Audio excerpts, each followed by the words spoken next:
warm welcome back to my channel, PumpkinBecki. Happy New Year to you all. Today we're out in the greenhouse, but we're actually going to be looking at my orchid collection, which are all kept as houseplants in the kitchen. For some reason they absolutely love my kitchen windowsill, which is southwest facing. I have 10 Phalaenopsis orchids in all. Some have been given to me, some I have bought myself. Usually I buy them reduced at big box stores where they don't really know what they're doing with them, and as soon as the flower stalk dies they're of little value to them on the shelf because they want them to be all pretty and flowery so that people know what they're buying. So I come along and I buy them up. My very first orchid, it was a white one. I bought it for work. I didn't really think about it, didn't really think about what it needed, what conditions it wanted. So fairly quickly it died on me.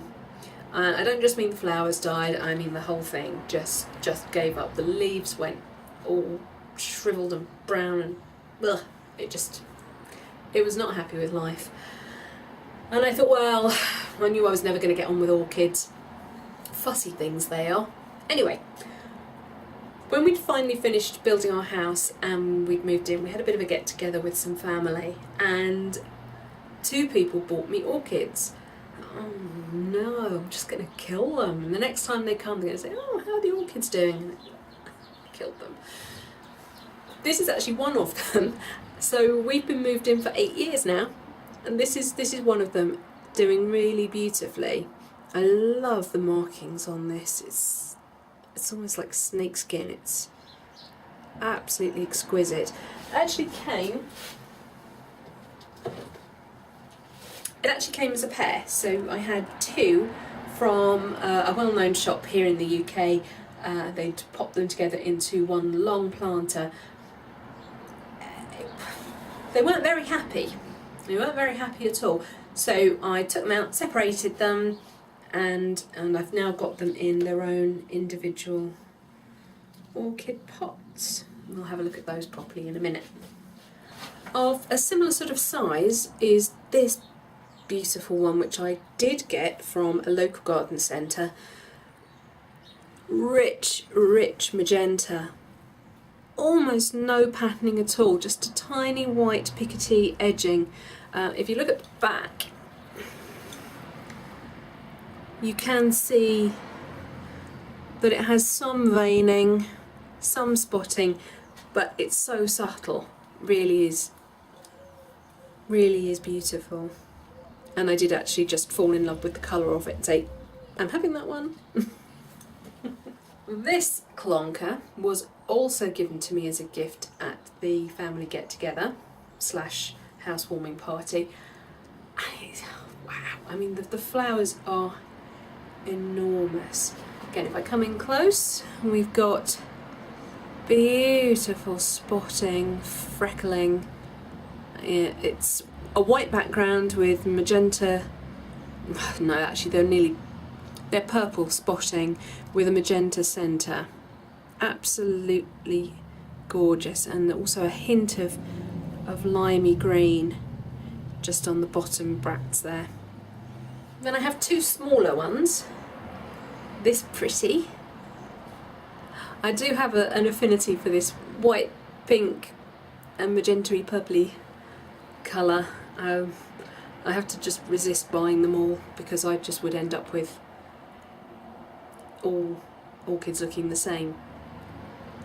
But actually, although these are all similar colour family, they are all very different. That one's really pretty. It's almost like it's been watercoloured, and then rich colour in the centre here. I love these, and these are obviously much smaller.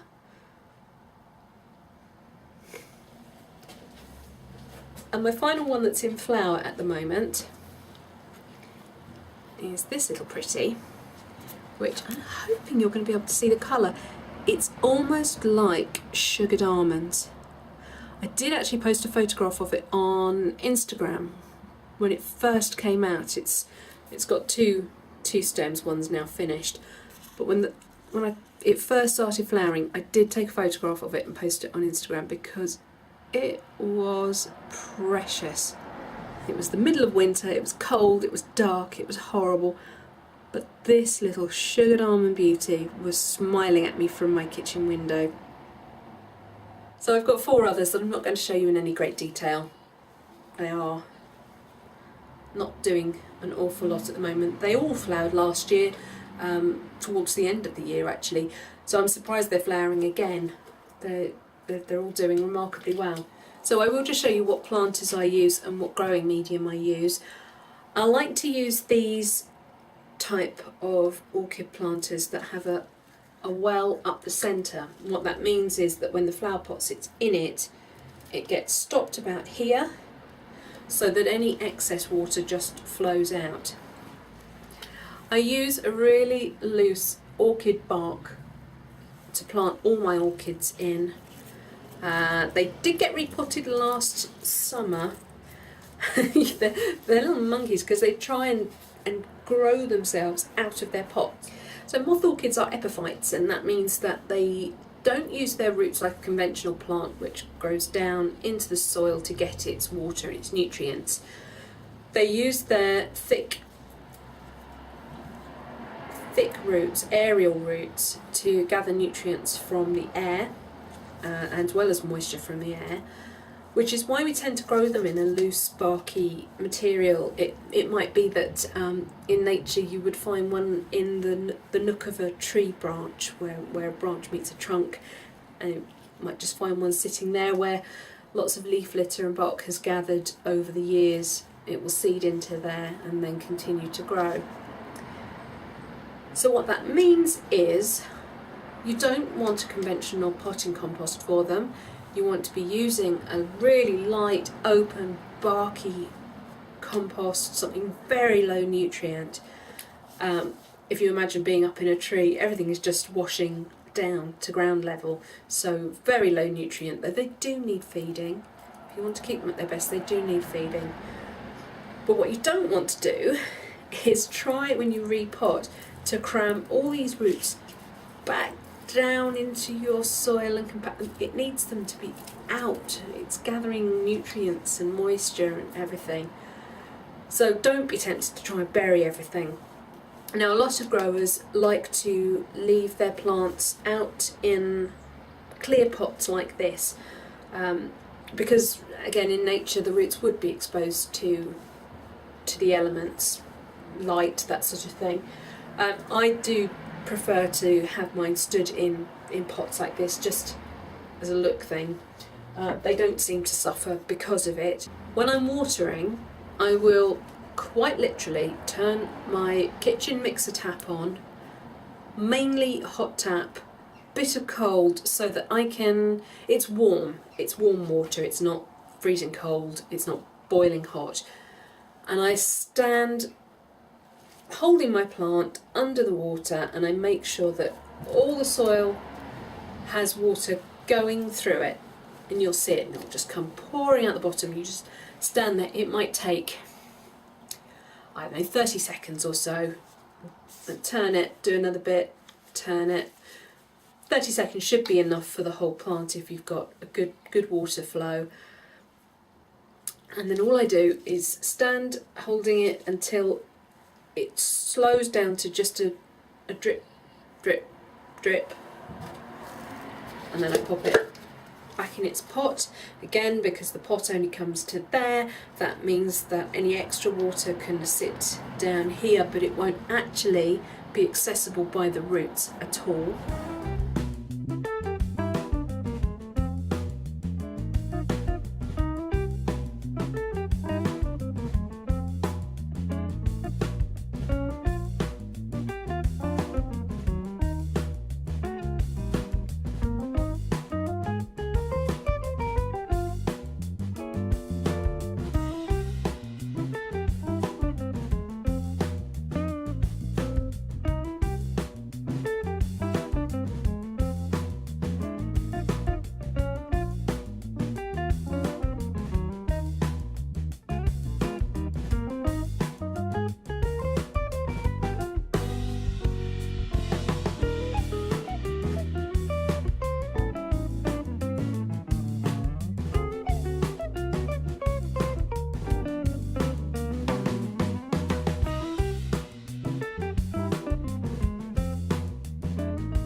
It does add a little bit of humidity to their environment, which is good because in nature they come from humid places. So that's pretty much it. I do very little with my orchids. They really do thrive on neglect with me. See the roots on here? How wrinkled they are. Remember that? This one I have just recently watered, maybe a week ago. Look how fat these aerial roots are. This is a plant that has just been watered and does not need watering again for a little while. If I pull it out, there. Lovely fat roots, and it is trying to grow itself out of its pot, which is a real pickle. When you come to repot them, you have to break the roots. You cannot get them out of these pots without breaking their roots, unfortunately. The important thing to remember, another important thing to remember, is that orchids like to be slightly pot bound. So they like to have a slightly smaller pot than you would imagine, and that will actually encourage them to flower. If you are too kind to them, if you give them too much water, too much feed, too much space, too rich a soil, they're going to put on lots of leaf, possibly die, but they'll put on lots of leaf and they won't flower because they won't feel like they need to. Plants need stressful situations to induce flowering. It makes them think that they're in trouble, and therefore they need to make seed and reproduce that way. I will also put a link to the orchid food that I use, but again I use it very infrequently. I'll leave that in the down bar for you. Right, that's it for this video. Thank you so much for watching, and also a huge thank you for commenting. It's so lovely to see comments appearing on my videos. Really exciting. It shows that you're enjoying what I'm doing, which is means so much to me. Thank you. Please remember to rate, share and subscribe to me here on YouTube, and until next time, bye!